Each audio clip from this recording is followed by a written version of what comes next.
Inalim na titulo na spiritual blindness.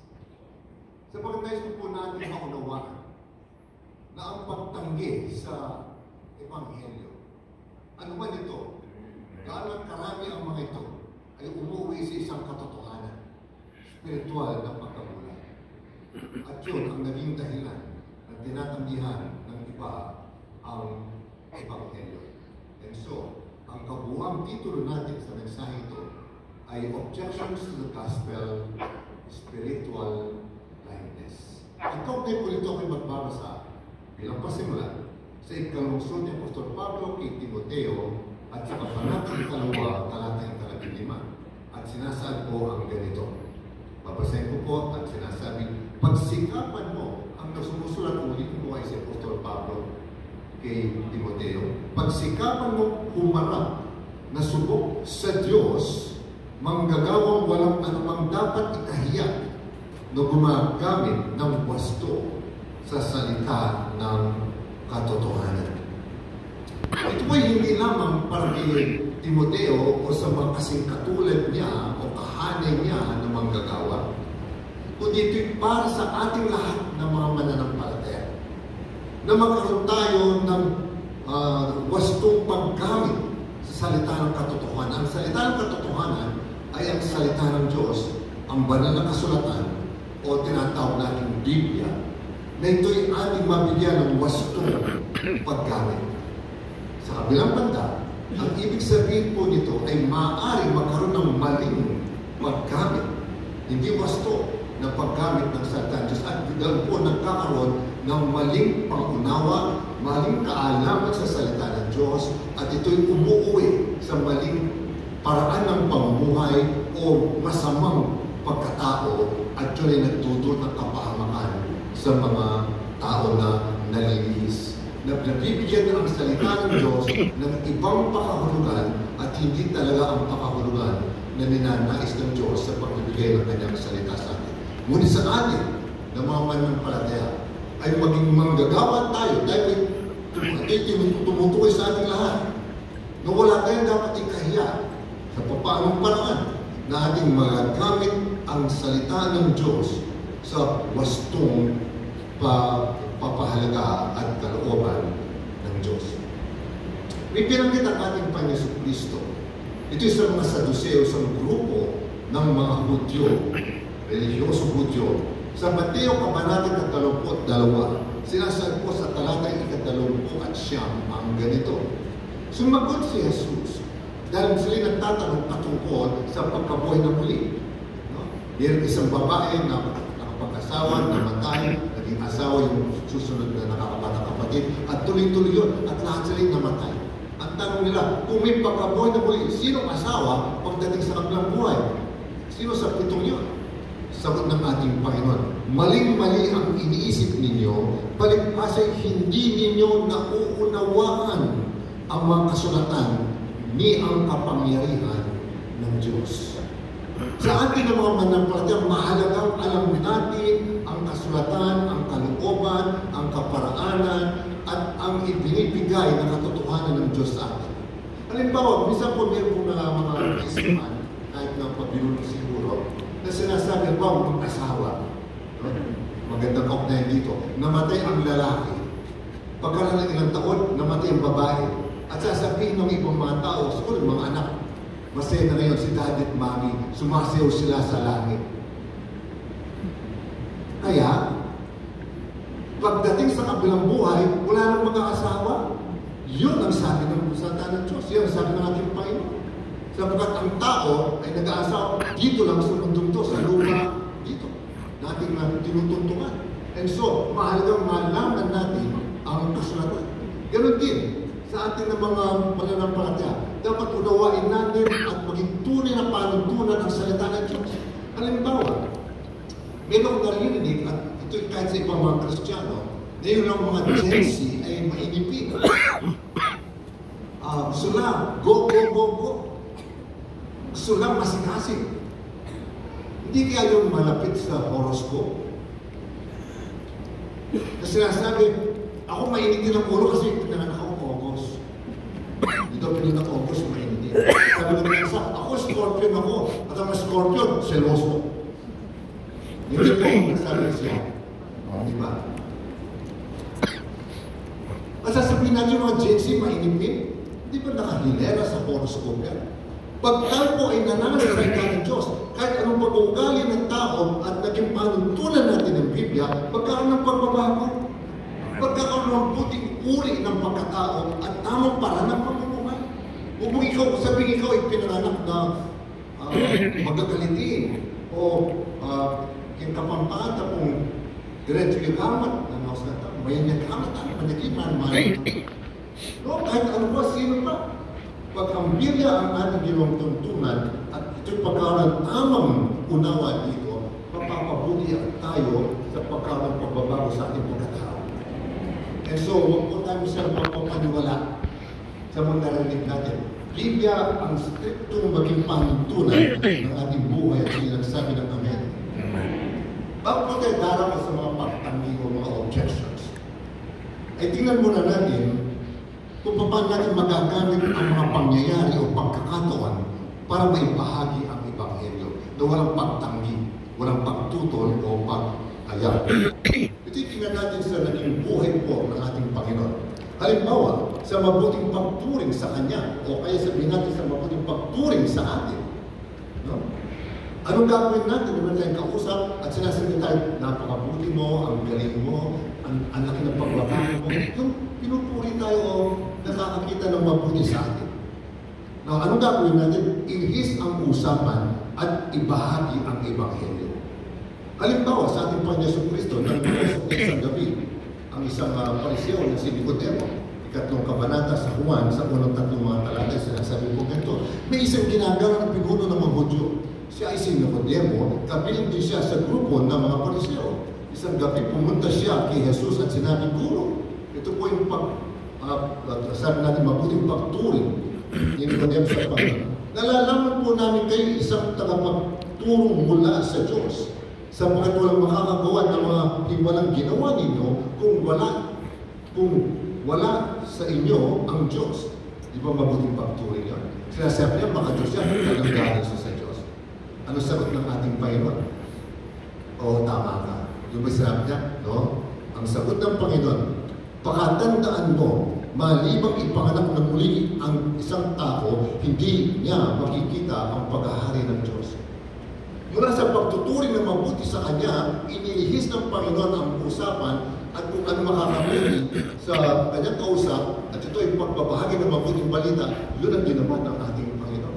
Mahalin po natin tularan yun. Maraming nagsasabi sa atin ng magandang bagay. Inihis natin ang usapan at kung ano makakabuti sa Kanya, anong pakikinabangan niya, at ito'y ang patungkol sa Ebanghelyo. Pag-ibig ng Diyos, pag-iligtas ng Diyos, maputing nasahin ng Diyos na sinmaligtas, yun ang ating bigyan ng tingin. At yun ang pagbabahagi ng Ebanghelyo. Sa ibang pangyayari, sa pakipag-usap ng ating Panginoon sa isang Samaritana, maaari tayo matuto dito na sakyan ang kasalukuyang pangyayari at dalhin sa pagbabahagi ng Ebanghelyo. So sumakay tayo kung ano ang pinag-usapan o anong pangyayari at uuwi tayo sa Ebanghelyo. Yung kanina kay Nicodemo, lilihis tayo. Ngayon, sumakay tayo at dalhin natin sa pagbabahagi ng salita ng Diyos o Ebanghelyo. Tingnan natin, Juan, ika-4 na kabanata, pasimula po sa ika-7 talata at sinasabi ganito. Isang Samaritanong dumating upang umigib at sinabi ni Jesus sa kanya, maaari mo ba akong bigyan ng maiinom? Wala noon ang kanyang mga alagad dahil sila'y bumili ng pagkain sa bayan. Sinabi sa kanya ng babae, ikaw ay Hudyo at Samaritano naman ako. Bakit ka humingi sa akin ng inom? Bakit ka ng babae ito? Tingnan natin susunod na pangungusap. Sinabi niya iyon sapagkat hindi nakikihalubilo ang mga Hudyo at mga Samaritano. Sa mga Hudyo, ang mga Samaritano, mga taga-Samaria, na mistisong Hudyo, tinatanggihan nila. Ang gusto ng mga Israelita o mga Hudyo ay yung talagang GI, Genuine Israelite. Idol yung mistiso. Yung mga taga-Samaria, mistiso yan eh. So, inaayawan nila. Kaya nagtanong ang babae, ba't ka lumalapit sa inumin ng inumin? Hudyo ka, Samaritana ko. Ang sabi ng ating Panginoon. Ito kanyang sinabi.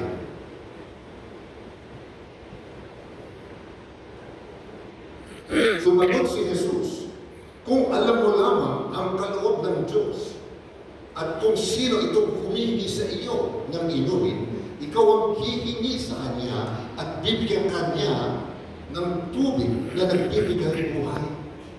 So sinakyan ng ating Panginoon ang pangyayari at dinala sa pagbabahagi ng salita ng Diyos. Maaaring po natin gawin yun na walang pagtungkol sa dalawang pangyayari ito. Ngunit, hindi po lahat ng panahon ay madali natin may babahagi ang Ebanghelyo.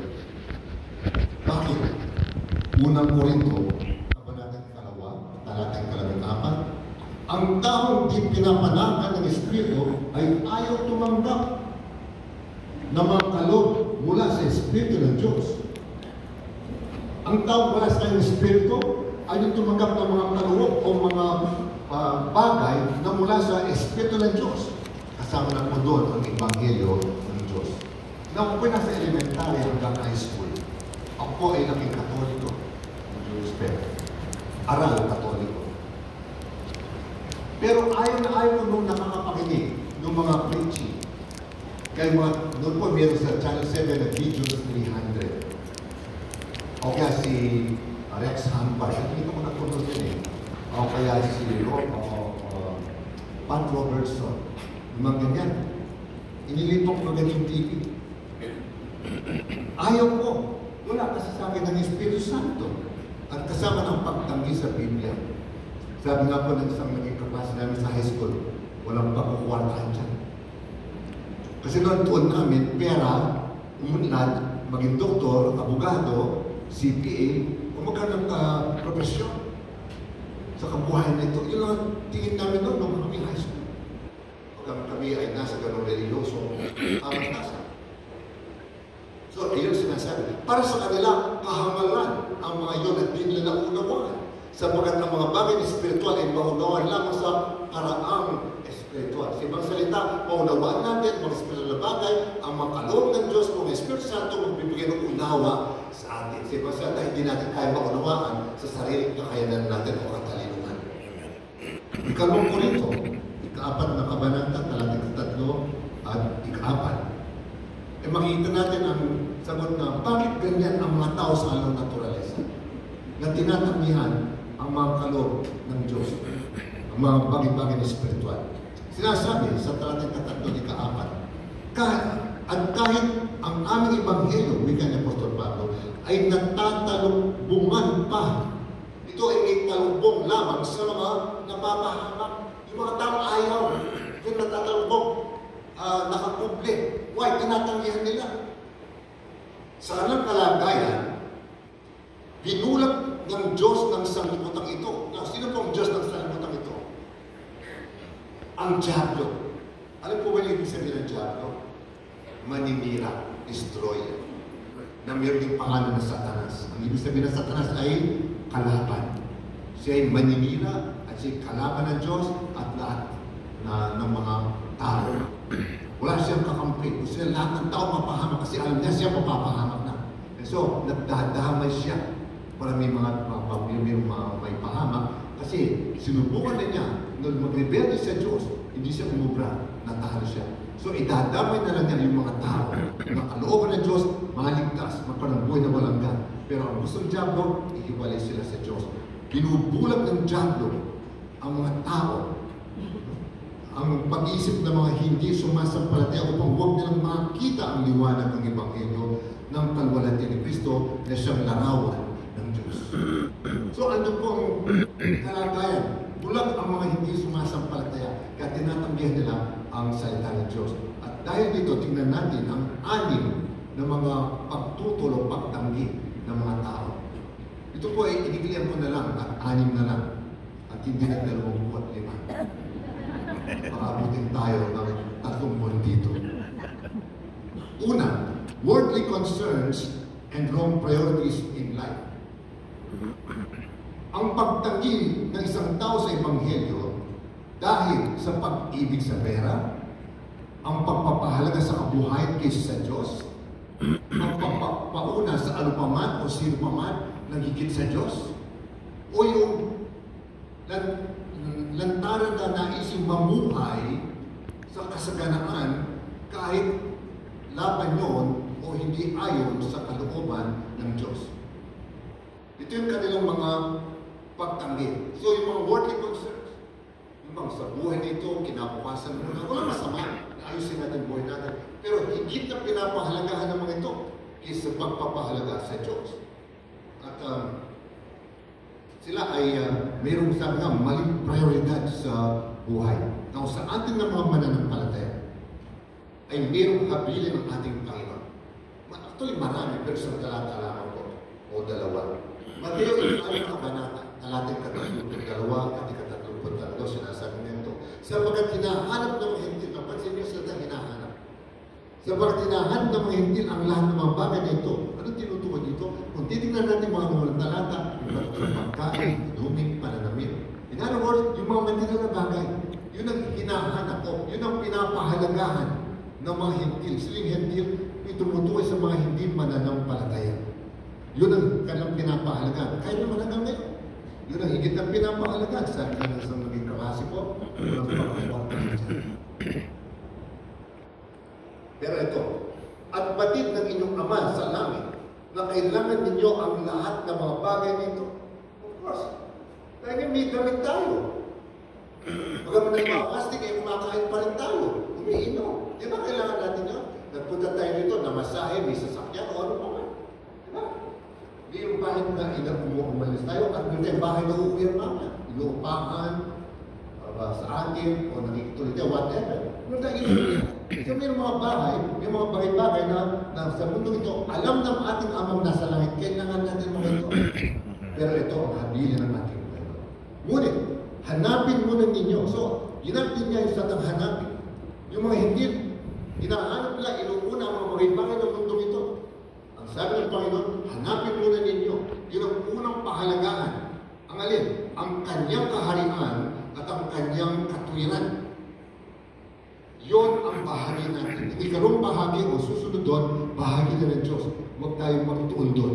Pagtuunan natin yung sinasabi sa atin ng Panginoon, anong dapat natin pahalagahan ang kanyang katuwiran at ang kanyang kaharian.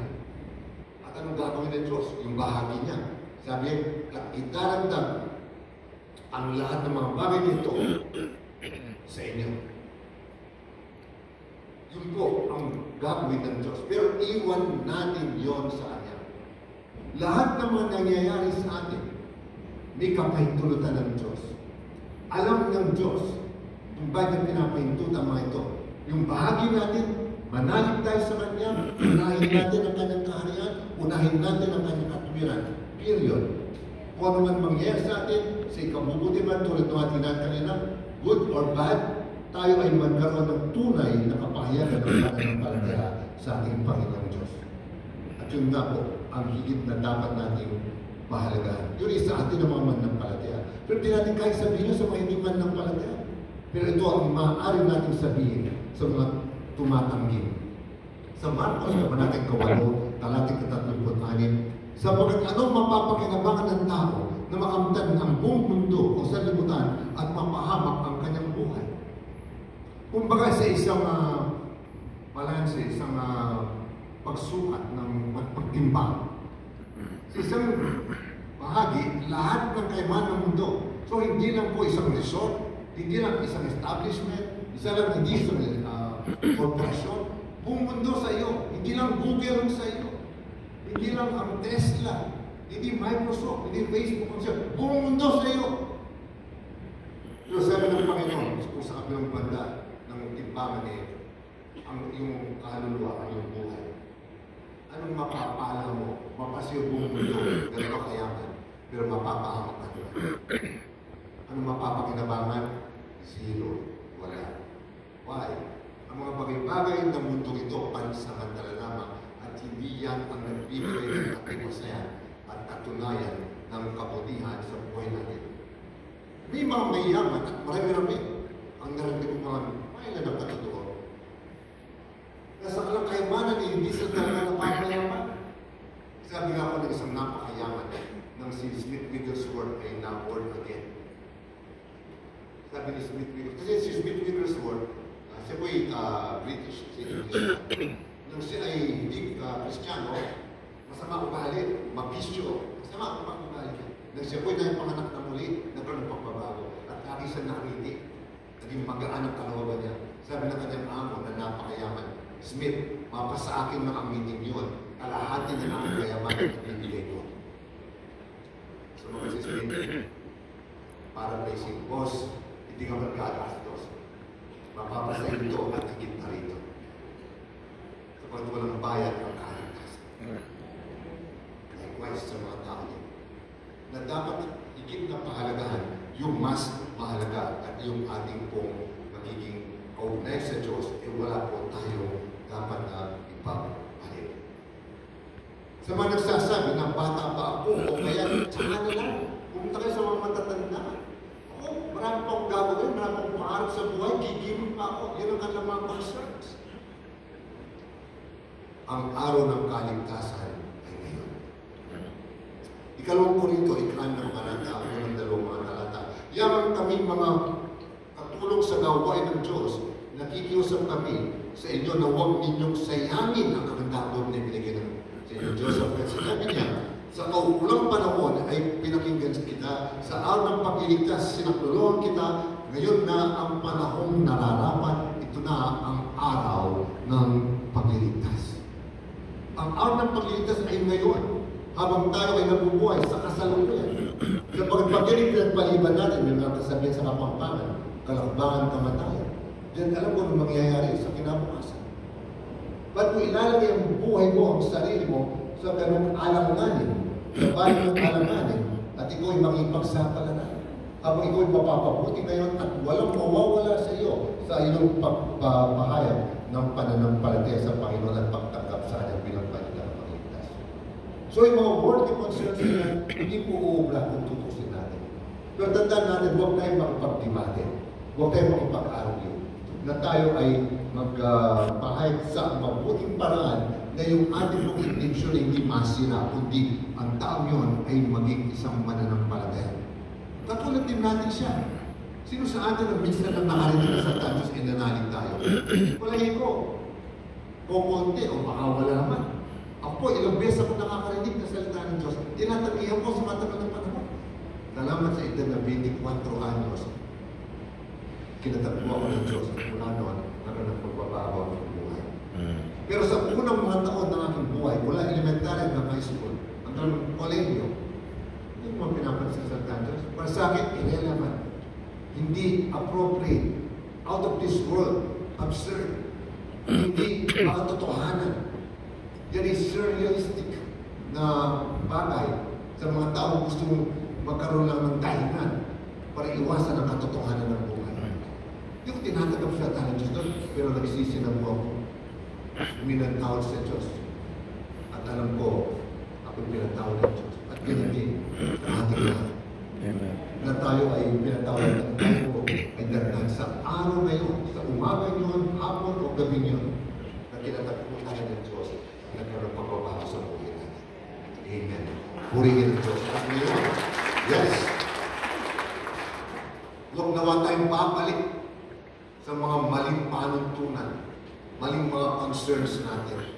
Sabi nga ni Apostol Pedro, na huwag tayong tutulad sa mga hentil na pinapahalagahan yung mga bagay-bagay na hindi na natin dapat bigyan ng halaga sa buhay natin ngayon. Huwag tayong tutulad sa kanila. At sila nagsasabi ng Amen. Amen.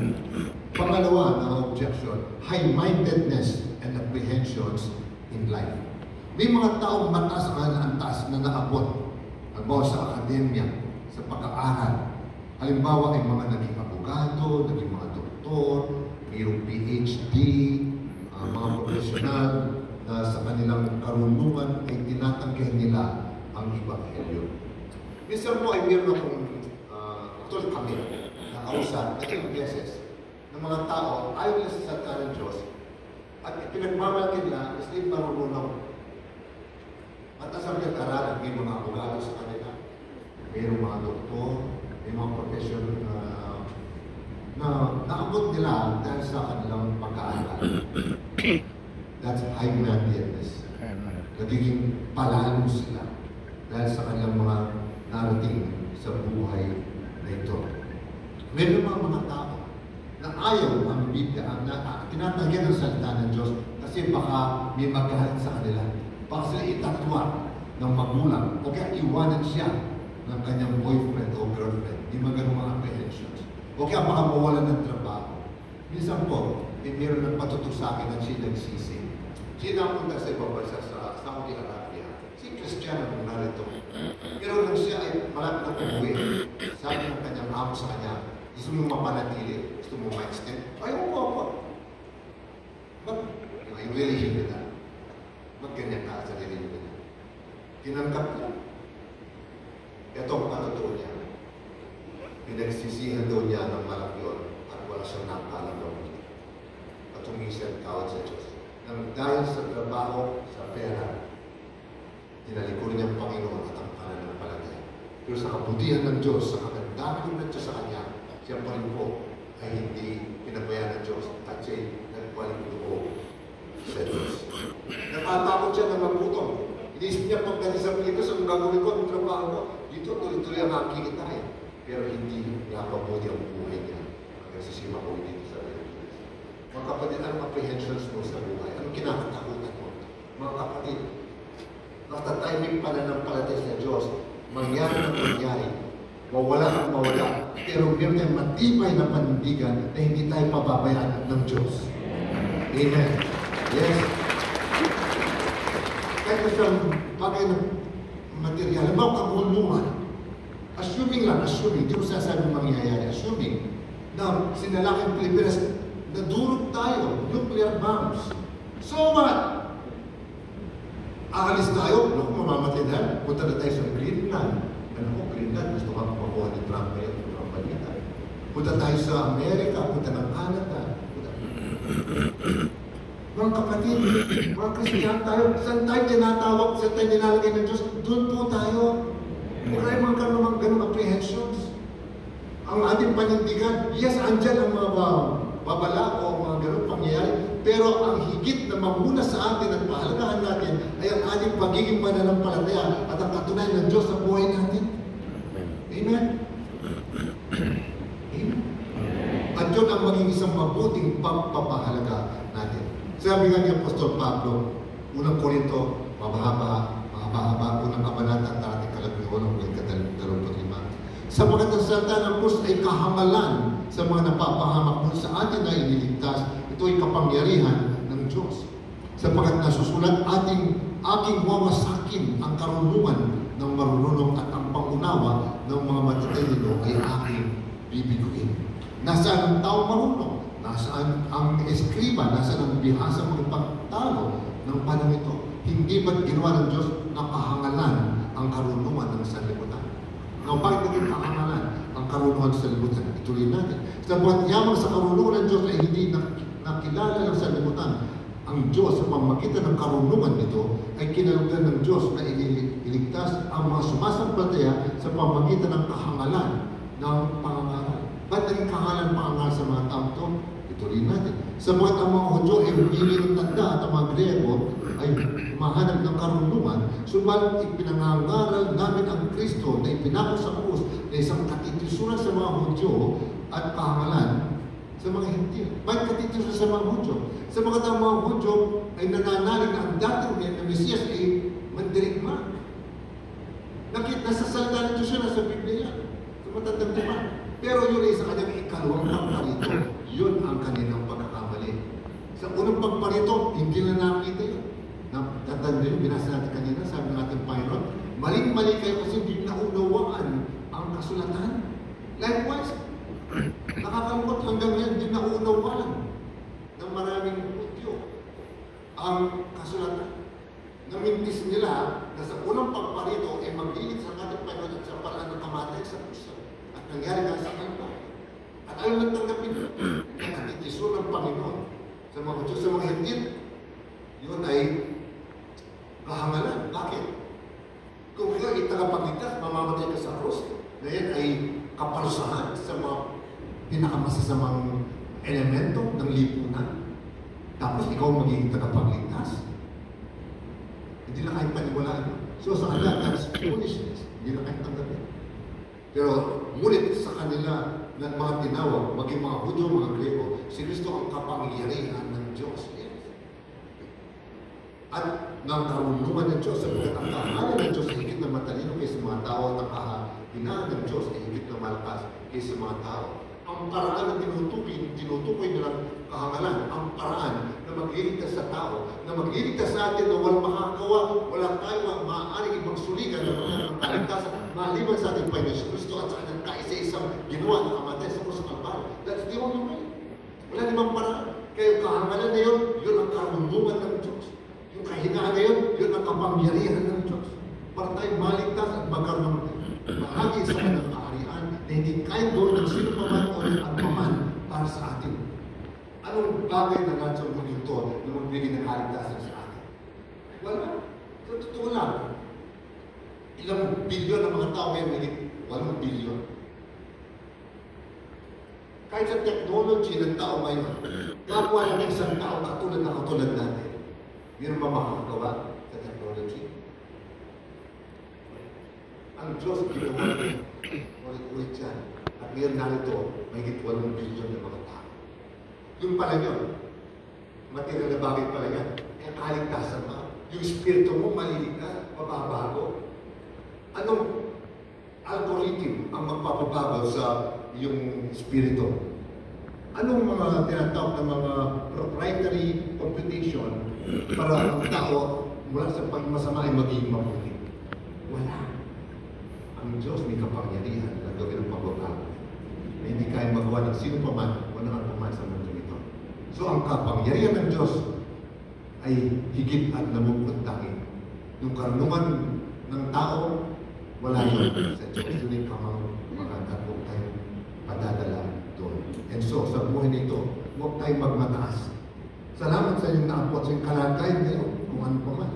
Pero, huwag tayong magmataas at huwag tayong makanamang akot sa buhay nito sa mga ng ating Panginoon ay hindi magpapapaya para sa atin. Pangatlo, amen. Uli ng Panginoon. Self-righteousness.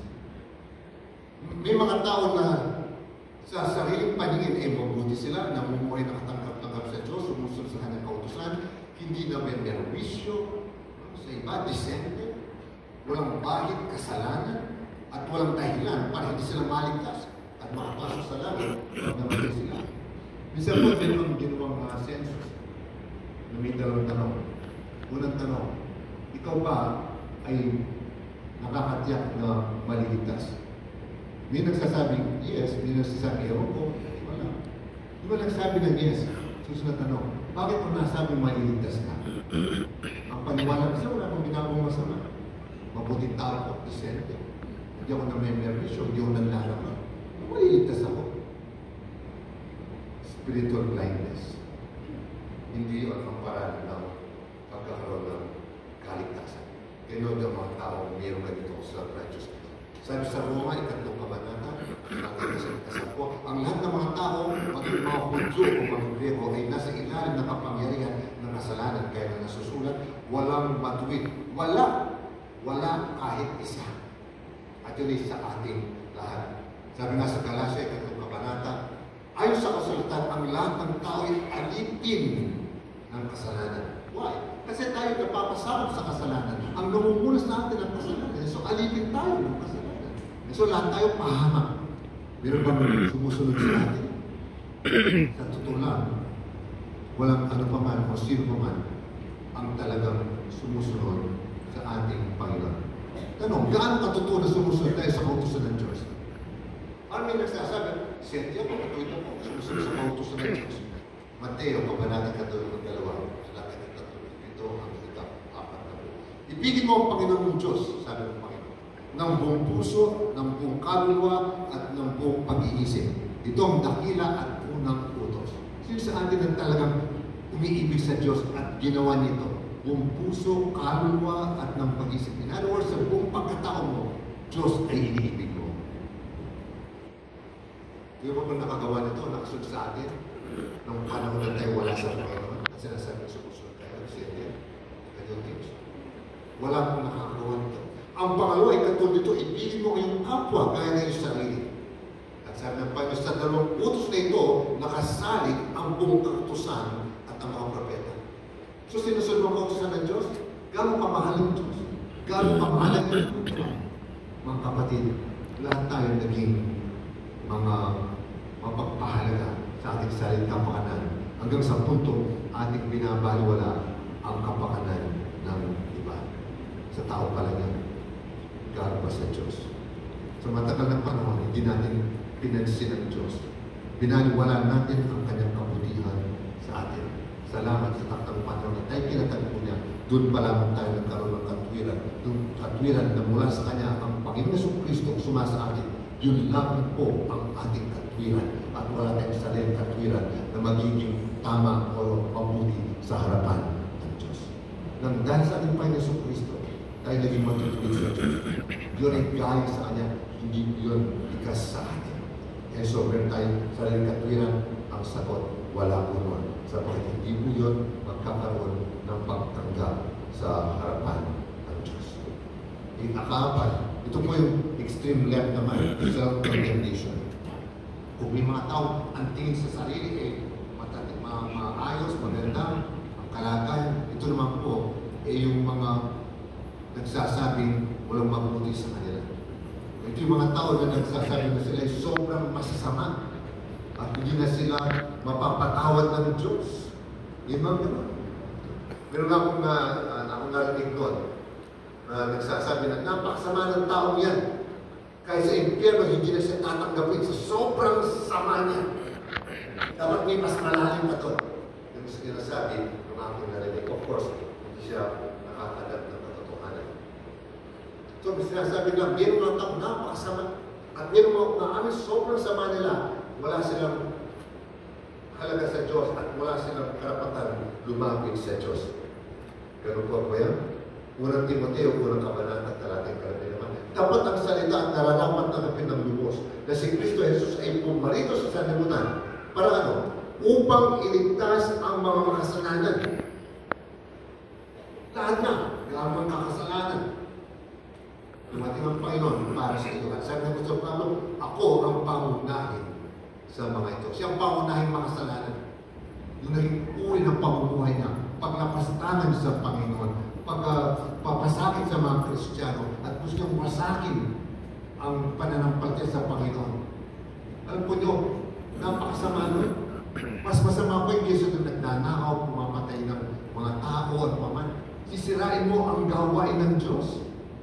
Kasukdulan po yun. Gusto mong masira, mawala ang pananampalataya sa Panginoon Kristo. Kasukdulan yun. Walang sinabi yung pagnanakaw. Of course, ito sasabi mo, okay lang yun. No, masama yun. Pagkarna, wala pa mang knock-knock dyan. Kaya mga natutulog sa pangangaral. So, pag sirain mo ang pananampalataya, walang katumbas po yun. Napakasama no. At sabi niya, akong pangunahin. Pero dumating ang Panginoon para sa lahat ng mga kasalanan para maging tagapagligtas. Sabi nga po, sa ikalawang kabanata, ito'y mabuti at kaaya sa paningin ng Diyos na ating tagapagligtas na nagnanais. Ito pong kalooban ng Diyos na ang lahat ng tao ay paligtas. Napapasa po ba ninyo? Itong layunin, itong kalooban ng Diyos, lahat ay maligtas. Eh so, ito ginagawa natin. Naging instrumento ba tayo sa kaligtasan ng mga tao?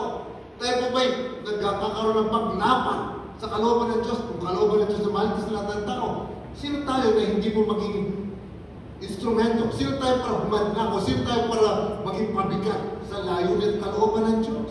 Mga kapatid, bilang mga mananampalataya, maging daluyan tayo ng pagpapala ng Diyos para sa ibang mga tao. Naligtas tayo, and so, tayo pinaligtas para maging daan sa kaligtasan ng ibang tao. Sabagat mayroong taong nagpatuto sa atin, mayroong taong nagbalasakit sa atin, mayroong taong umabot sa atin, na tayo po ay kinatagpo ng Diyos.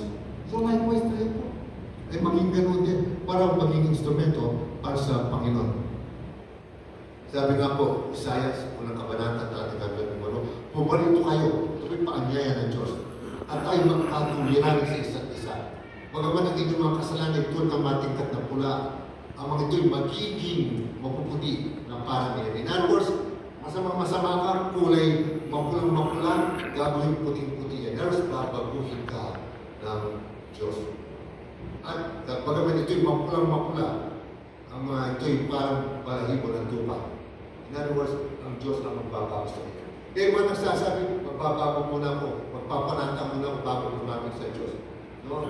As you are, kung ano ka ngayon, pagkatiwala sa Diyos, isuko mo sarili sa Diyos, manalig ka sa Kanya, at siyang magbabago sa iyo. Kasi sa iyong sarili, wala kang magagawa pa rin.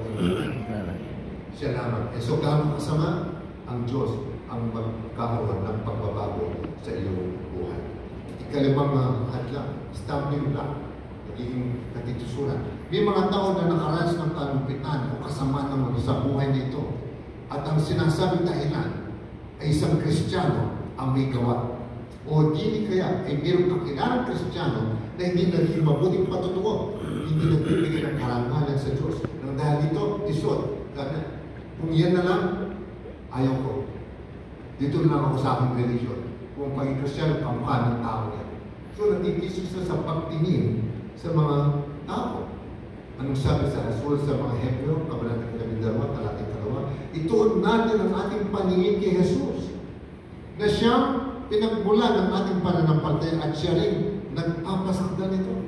In other words, kung ikaw ay mapapahamak sa pagtingin sa tao, ba't mo titingnan tao yan? At ikaw ay mapapahamak. Kung nakita mo na siya nahulog doon, ikaw pa yung magpapatulog din doon. Kung nakita mo may kasinusundan na sasakyan, at sa kanya pong dadaanan, meron parang balik-balik tipak na bato. At dahil doon bumewak ang kanyang sasakyan. Susunod ka rin ba? Doon, matuto ka. Di ba ba? Simple lang yun. So nakita mo napahamak ang tao sa ganun klaseng pamuhay, susundin mo siya. Na ikaw ay mapahamak din. No, it doesn't make sense. Lalo na, ang kaligtasan ay wala sa tao niyo. Huwag na tayo magpakalayo-layo. Sa Biblia na, si Amang Abraham, ang ating ama sa pananampalataya, naging ganun ba siya katuwid o kaganap? Matuwid siya. Yes. Ganap siya. Pero, mayroon siyang kapintasan. Si Haring David, kaysa sa taong napakita, kapuso ng Diyos. Siya lamang. Pero, wala ko siya ginawang masama. Karumaltuman. Yung siyang pinapatay, kinuha ang asawa ng iba. Mayroon bang gano'ng mga dakila sa harapan ng Diyos, mayroon nila silang kapintasan. Kaya tayo titingin sa kanila. Kung titingnan natin si Haring David, kala mo, totoo. Kung ayaw kong mag-isa pa na ng palatay. No, hindi siya ang makikita sa iyo. Ang Panginoon makikita sa iyo. Anong kasamaan ng ating Panginoon? Sa totoo lang, wala. At lahat ng kaputi na nasa kanya. And so, siya ang ating tignan na sinasabi siya nagpapasimula at siya ang magtatapos ng ating pananampalataya. At lahat tayo, sabi sa Roma Kabanata 4, lahat tayo ay magbibigay sulit sa Diyos. Walang excuse. Yes, natisod ka dahil sa iba. Mananagot ang tao niya. Pero mananagot ka rin na ikaw ay nagpatisod. Lahat tayo sa ating mga gawa na pagkataon natin, tayo po ay magbibigay sulit sa Diyos. And so, mga kapatid, kung kayo magmahal ng inspirasyon sa buhay ng ibang tao, so good, that's so big. Sabi nga ni Pastor Pablo, sundin niyo kami, sundin niyo ako kung paano sinusunod ko si Kristo. Pamarisan ako kung paano pinapamarisan ko si Kristo. So, mapapabuti tayo sa Lord Diyos. Yes, tingnan natin ang mga tao niya, magkaroon ng inspirasyon sa buhay natin. Pero kung tayo mapapasama, kaya tayo bibigay sa kanila. Kung tayo ay magbibigay sa Diyos. And so, pahalagahan natin ang ating pananampalataya, huwag patintisod sa ganung klase ng mga tao. Pang-anim, the mysteries of the gospel. May mga tao na gusto nilang maunawaan sa kanilang sariling kaisipan at pangunawa ang katunayan ng Diyos, ang banal na kasulatan na hindi naman mangyayari. Hindi mangyayari sa sariling kaisipan natin o karunungan, maunawaan ng Diyos. Halimbawa, ang persona ng Diyos, ang sinasabi sa Biblia, isa lang ang Diyos. Tama po ba? Ito nang kinawin natin, iisa ang Diyos. The alone is God. Pero, mayroong Diyos Ama, tinawag ang unang persona, Diyos Anak, ikalawang persona, Diyos Espiritu Santo, pangatlong persona. Pero isa lang ang Diyos. Hindi tatlo yun. Hindi tatlo Diyos. No. Bakit no? Ano sinasabi ng Biblia? Isa lang ang Diyos. Hindi isa ang Diyos. Tatlo sila. Yes. Bakit sinasabi ng Diyos ang Ama, Anak at Espiritu? Kasi yung sinasabi ng Biblia. Hindi tatlo ang Diyos. Isa nga lang yung sinasabi ng Biblia. Tatlo sila. Yes. Hindi tatlo Diyos. Hindi isa lang kasi yung sinasabi ng Biblia. Doon tayo sa natin pwedeng i-rationalize yan sa natural natin kaisipan. Sabi nga ng Diyos, ang aking mga pag-iisip ay hindi niyo pag-iisip. Hindi ang inyong mga pamaraan ay aking mga pamaraan. Sabi ng Panginoon, kung paano ang langit ay higit na mataas kaysa lupa, yun ang aking pamaraan at higit na mataas kaysa sa inyong mga pamaraan, aking mga pag-iisip kaysa sa inyong mga pag-iisip. Hindi natin pwedeng ihanay ang pag-iisip natin sa pag-iisip ng Diyos. Hindi natin kakayanin. Sabi sa Roma, Kabanata 11, napakasagana ng kayamanan ng Diyos. Di matarok ang kayamanan, karunungan at kaalaman ng Diyos. Hindi manhir ang kanyang mga panukala at pamamaraan. Di natin kaisukatin ang mga ito. Ang misteryo ng Diyos, iwan natin sa Kanya. Ang mahalaga, ang sinasabi ng Biblia, doon tayo. Manantay. Ang persona ng ating Panginoon sa Kristo, siya Diyos. Bago siya magkataong tao, yes. Nang siya magkataong tao, Diyos pa rin siya. Paano yun? Yung sinasabi ng Biblia, Diyos siya, magkataong tao. E na namatay siya sa krus, tao siya. Namatay ang Diyos? No. Wala sinasabi ng Biblia, namatay ang Diyos. Ang sinasabi namatay si Kristo sa kanyang pagiging tao. So, tao siya? Yes. Hindi siya Diyos. Diyos din siya. Why? Kasi yung sinasabi ng Biblia. E di namatay ang Diyos? No. Why? Wala sinasabi ang Biblia na namatay ang Diyos. Ako niya ibig sabihin. Wala sinasabi ang Biblia, yun po yun. Yun ang ating pahalagahan. Huwag natin i-rationalize sa gagamitin natin kaisipan. Masisira tayo. Doon po sa logic, hindi yung tinatawag na syllogism. Sino po mo ng logic dito? Philosophy 1. Yung syllogism, tatlo pong mga sentences, mayroong dalawang panukala. Major premise, minor premise, na conclusion. Pag ginamit mo yun, at maging absolute, magkakamali ka. Di ba ba? About major premise, sinasabi, monkeys love to eat bananas. Meron bang matchin na ayaw ng saging? Kaya sinasabi po, ang saging magandang putis. Kasi walang matchin na may tagyawan. Monkeys love to eat bananas. That's a general premise. Minor premise, mag-volunteer. Halimbawa, Arsenio, katao, wala saan Arsenio dito. Arsenio loves to eat bananas. Anong conclusion? Therefore, Arsenio is a monkey. Then, tao si Arsenio. Bakit mali? Ang katotohanan ng mga mangking ay gusto kumain ng saging at si Arsenio na tao gusto kumain ng saging, walang kaugnayan. They run parallel. Pag pinagsama mo ang dalawang walang kaugnayan, magkakamali ka. Yun ang syllogism na sinasabi. Dapat ang ipagsama mo yung may kaugnayan sa isa't isa. Kung parehong katotohanan, they should run parallel. At kung paghaluin, mapapahama ka. Ganito po sa salita ng Diyos. Marami sa salita ng Diyos, they run parallel. Tingnan mo yung mga yun as they are. At kung paghaluin mo yung walang kaugnayan. And so, magkaroon tayo ng wastong kaalaman, pangunawa sa salita ng Diyos upang hindi tayo magkamali at hindi tayo mapahiya sa harapan ng Diyos. Actually, nagsabi ng Amen. Amen. Huwag ipagwalang bahala ang buhay na walang hanggan. Mga kapatid, ito na pinakamahalaga na iniaalok ng Diyos. Habang nabubuhay pa tayo ngayon sa mundo ito, ipinapaalam na ng Diyos na magiging kalagayan natin sa kabilang buhay. Katiwasayan sa piling niya o kapahamakan at kaparusahan sa pagtanggi sa Kanya. Mga kapatid, at sa atin ng mga magkakamanggagawa sa ubasan ng ating Panginoon Diyos, maging daluyan po tayo ng Diyos sa Kanyang layunin ng pagliligtas sa mga magsisisampalataya sa Kanya. Maging mas gasig tayo, maging maapoy, maglagab-lag tayo sa ating kalooban ng tao ay maligtas at tayo gamitin instrumento ng Diyos para ng pananalangin at pag-ipamuling pagkito sa tao yun. Pahalagahan natin ang layo ng Diyos para sa atin at mapatuloy po tayo magparangal sa Kanya at sa Kanyang pangalan. Hindi tayo niligtas ng Diyos, period. Niligtas tayo ng Diyos at may ibang dahilan dyan. Yung katutong niya, tayo po ay maging instrumento sa pag-abot ng Diyos sa ibang mga tao. At yun po yung ating pahalagahan at magkaroon ng katunayan sa ating pagkatao at sa gawin ng ating pamumuhay. Pero Ama Diyos, maraming salamat po sa inyong mga salita at sa mensahe na inihatid sa amin. Maraming salamat po. Bagaman may mga taong tumututol sa inyong salita, bigyan niyo kami ng karunungan na kami po ay makalapad sa mga ito.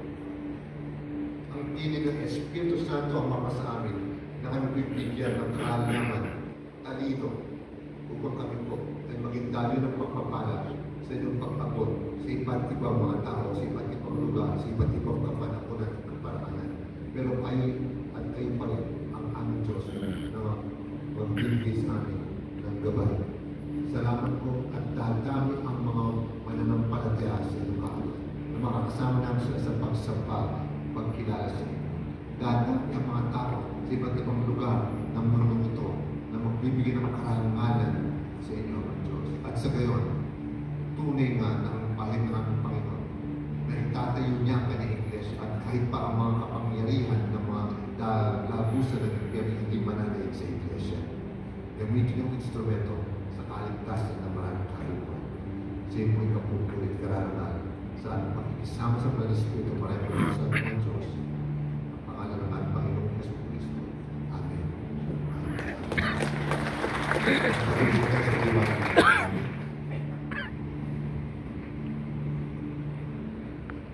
Salamat po, Pastor. Sa mapagpalang gabi po sa ating lahat, tayo po lahat ay tumayo. Salamat po. Sa loob ng ika-19 na araw ng 21 days of prayer and fasting, ay napakaraming panalangin na tinugon ng Diyos. Napakaraming sa baba, sobrang dami. Kung titingnan niyo, ang dami po, dami po. Sobrang dami, hindi mabilang. Sa loob ng ika-19 na araw, napakaraming panalangin sa kagalingan sa mga karamdaman ng ating mga kapatiran ang pinagaling ng Diyos. At maraming panalangin sa kahilingan sa pinansyal na pangangailangan ang binigyan ng Diyos. At maraming pang iba't ibang panalangin ng ating mga kapatiran ang tinugon at binigay ng Diyos. Dahil ang Diyos natin ay Diyos na mapagbigay. Ang Diyos natin ay tunay na mapagbigay.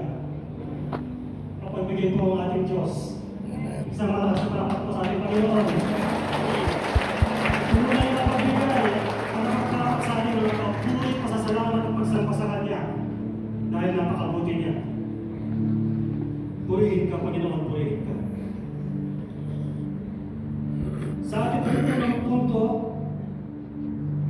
ipanalangin na ipaalala sa atin ng Diyos ang isang tao na ating maingganyo at maibahagi sa Kanya ang ating Panginoong Jesucristo.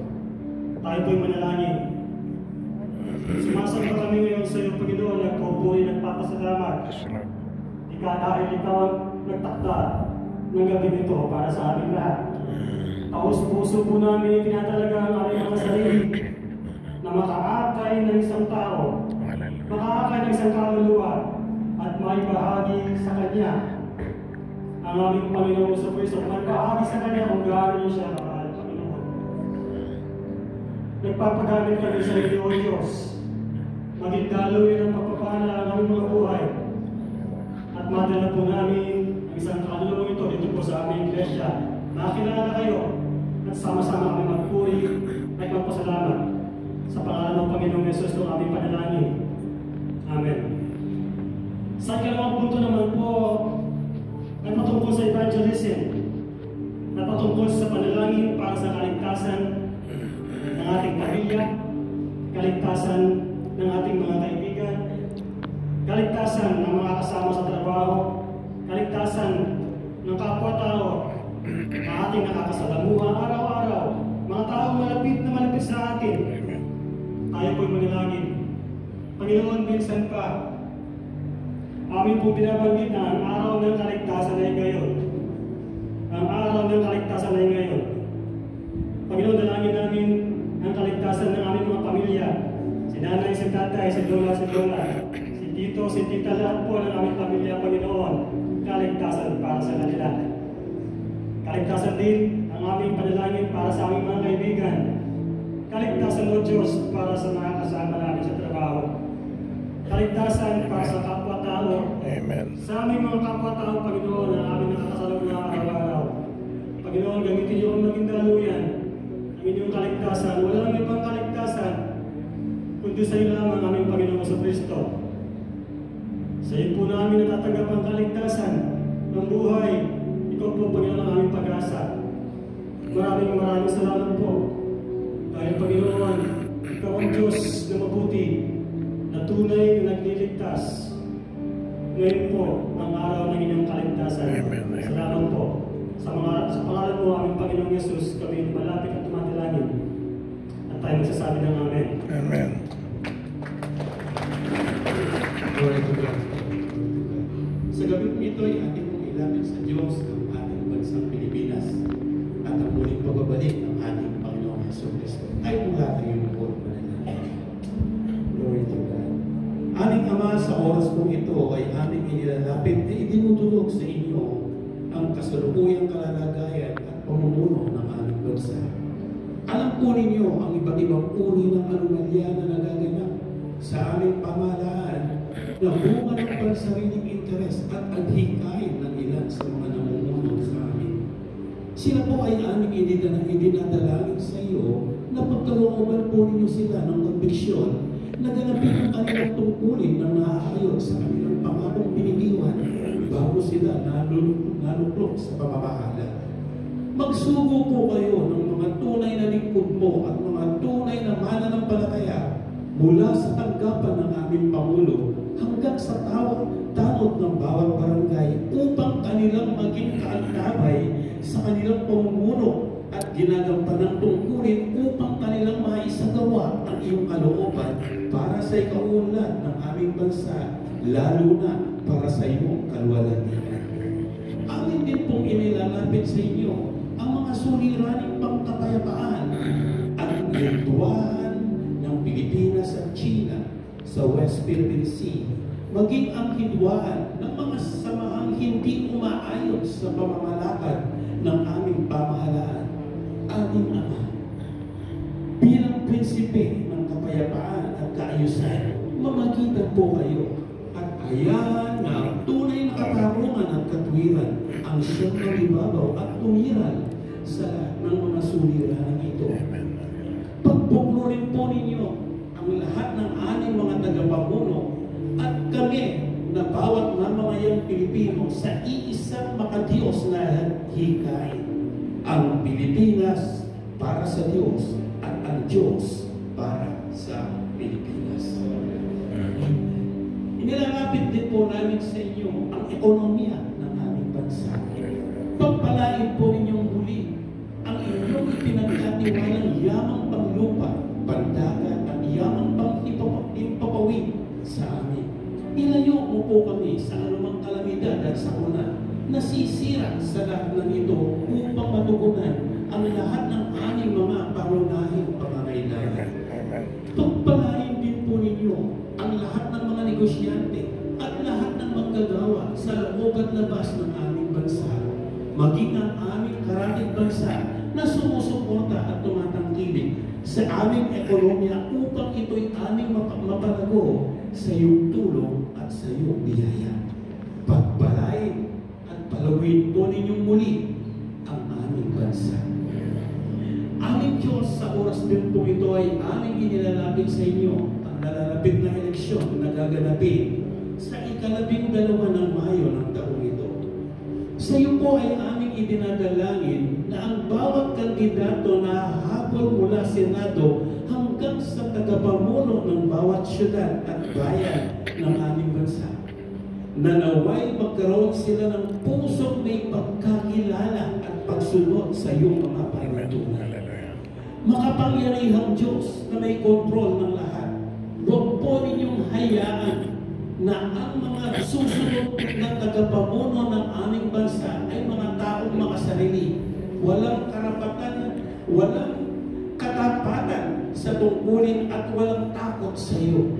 Kumilos po kayo sa bawat nararapat at di nararapat na kandidato sa makahimalang kaparaanan. Gayon din po ang aming dalangin sa lahat ng botante ng aming bansa, lalo't higit sa bawat mananampalataya, na huwag po kaming madala sa mga mapanlimlang na pangako ng bawat kandidato. Patnubayan po ninyo kami ng inyong espiritu upang aming mapagwari at iboto namin ang mga taong nararapat na manguna at mamuno ng aming pamahalaan. Imulat mo ang aming mga mata at isipan sa mga nangyayari at mga nangyari na mga katiwalian sa aming bayan bunga ng maling pagpili sa mga nakaraang eleksyon. Patawarin po ninyo kami, ang bawat namumuno ng aming bansa, maging ang bawat mamamayang Pilipino na di namin pagsunod sa iyong mga panuntunan. Aming Ama, sa iyong mga kamay ay aming inilalagay ang aming pagtitiwala sa bansa mo. Oh, glory to God. Oh, Jesus. Bless.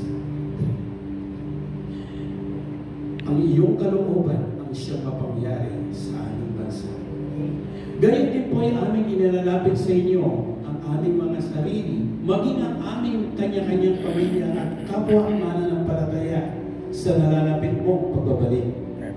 Tulungan po ninyo kami na makapamuhay ng naayon sa iyong kalooban, na sa iyong biyaya at patnubay, lakas ay aming mapagtagumpayan ang mga kapagsubukan at pag-uusik na aming haharapin sa nalalapit mong pagbabalik. Tulungan po ninyo kami na aming mapanatili ang iyong ilaw sa aming mga buhay upang ito ay maging tanglaw at buhay na patotoo sa sangkatauhan at maging daan upang sila man ay tumanggap at kumilala sa iyo bilang personal na tagapagligtas. Patuloy po ninyong pagpalain at pagtatagin ang kabuuan ng iyong iglesia at nawa ninyo kami na ginaganap ang iyong panawagan sa aming mga buhay, ang ipahayag ng mabuting balita sa sangkatauhan bilang paghahanda sa iyong muling pagbabalik. Tulungan po ninyo kami na makapanatili sa pananampalataya sa iyo hanggang wakas para aming matamo ang pangako mong kaligtasan at buhay na walang hanggan sa iyong kaharian. Sa pangalan ng aming Panginoong Jesucristo, ito po ang aming dalangin. Amen. Amen. Ito yung mga sa manalangin sa ating pong ikalimat, aming mga bunto, ating pong italangin ang ating pong mga prayer needs at ang ating mga prayer requests. Tayo po lahat ay manalangin. Amang Diyos, kami po lumalapit sa inyong banal na trono sa orasan ito. Kami po ay nagpapakumbaba sapagkat alam po namin na kung wala kayo, wala po kami magagawa.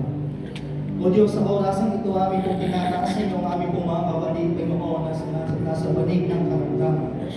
Panginoon, sa orasan ito, O Diyos, Ikaw nga po ang siya magpagaling sa kanila, Panginoon. Ano man po ang karamdaman nila, O Diyos, sa orasan ito, aming po itong tinataas sa inyo. Lagdag mo ito, ubuosin po, Panginoon, sa pangalan ng aming Panginoon Jesus, ang iyong kagalingan ng aming inaangkin, Panginoon, sa orasan ito. Ang mga kapatid po namin na narito, Panginoon, na may kasama po na nasa bahay, nasa banig ng karamdaman, nasa hospital, Panginoon. Panginoon, ano man po ito, cancer man ito, buko sa katawan, Panginoon, sa pangalan ng aming Panginoon Jesus, amin po itong sinusuway. At ang iyong kagalingan ang siyang aming maranasan, O Diyos. At sa aming pagtanggap ng iyong kagalingan, ang iyong pangalan lamang ang siyang aming maitaas.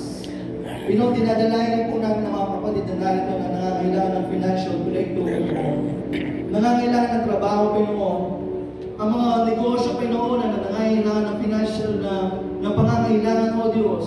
Mga proyekto na aming dinadalayan sa inyo, Panginoon, ikaw nga po tungkol sa bawat nangangailangan financial na aspeto ng aming buhay. Na financial, Panginoon, na nagkakaroon ng problema, Panginoon Diyos, sa oras ito, Panginoon, tinataas po namin sila sa inyo, ay yung kasagutan sa aming mga dalangin financial, ay yung po itong tugunin, Panginoon. Ang lahat ng aming pangangailangan, O Diyos, ay po itong ibibigay ayon sa iyong oras at kayo sa inyong Panginoon.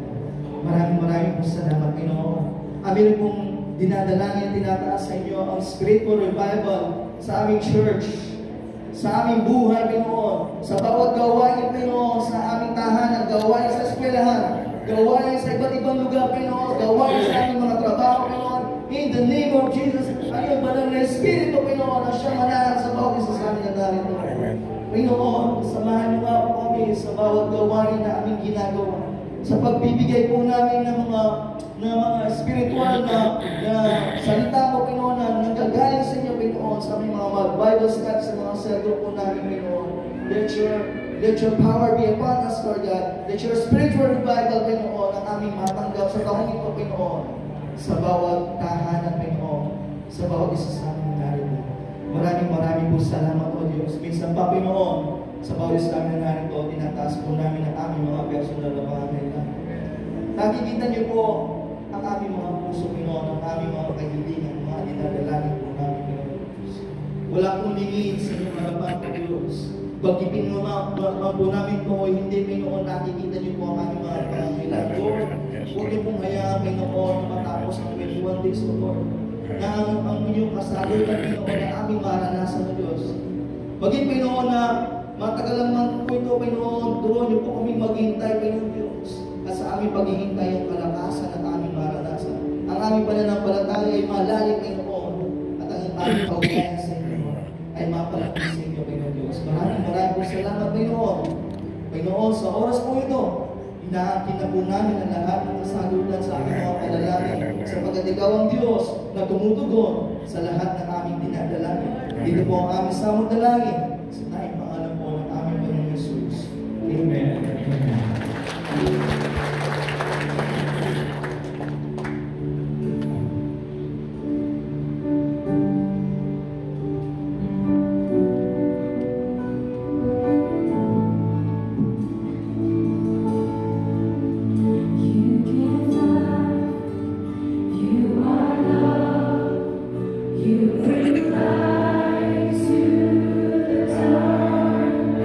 You give hope.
sa amin pong pangkalahatang pananambahan sa gabi ito, ay matagpuan niyo na mabangsan niyo ang aming mga papuri. Hallelujah. Ito'y bunga ng aming puso na nagagalak dahil sa katunayan niyo sa bawat isa sa amin. Maraming salamat sa pribilehong binigay sa amin na kami po ay makatulong sa inyo at iyong paparangalan sa ganitong pamamaraan. Mga Diyos, maraming salamat sa gabi ito sa lahat namin nasaksihan, narinig, sa pagpapatibay ng ginawa sa amin at lalo tingin na kayong lalong may tanghal sa buhay ng bawat isa. Gamitin nga po doon na kami daluyan ng pagpapala sa inyong pong pag-abot sa paggawa niyo sa mga tao. At kami ang Diyos ay matagpuan ninyo na mayroong puso at aming pagpapahay ng aming taus-pusong pagnanais na pagbahagi ng inyong pong paggagawa sa maraming mga tao. Pinupul namin pinapasalamatan sa lahat nito, Ama. At kung paano mag-iingatan sa pagdakot dito ngayon din sa aming pag-uwi o sa mga pupuntahan pa natin, ang inyong pag-iingat ang siyang manatili sa bawat isa. Ang katiwasayan sa gabi ito at buong magdamag ay mananatili dahil sa katunayan ng aming Panginoon Kristo sa bawat isa sa amin. Sa patnubay at tinig ng Banal Espiritu sa amin, kami o Diyos ay patuloy na makapagbigay ng kaluburan at kalwalhatian sa inyo. Ang pagpapaling ikaw at Diyos, lalo kami maging pagpapala sa aming pakigsama sa Banal Espiritu, sa larong ikararaman ninyo, sa kapamahalan po ng aming Panginoon Kristo. Maraming salamat, Ama Diyos. Mahal na mahal po natin kayo. Sa pangalan ng Diyos Ama, Diyos Anak, at Diyos Espiritu Santo. Amen.